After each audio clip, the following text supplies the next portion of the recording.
Here with the coach of the Hydel team. First of all, coach, analyze the team's performance today, and how are you feeling about your performance? Gutsy, full of character.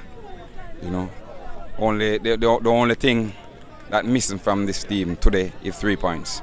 We went out there, they follow instruction, we play our heart out. We get numerous amount of chance.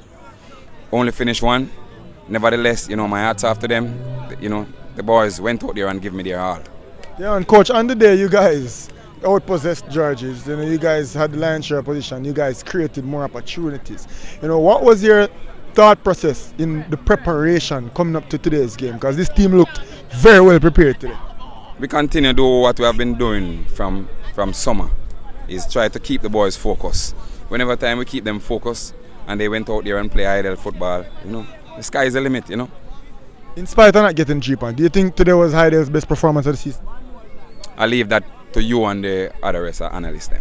And lastly, coach, I've continued to be impressed by the Hydel defense, both Forbes and Gordon. Just speak to us once again about the importance and the quality of your backline. Communication, dedication, and determination. Those 3 Ds. And that's what represents them. Yeah, man. All right, coach. Good game, man. Yeah.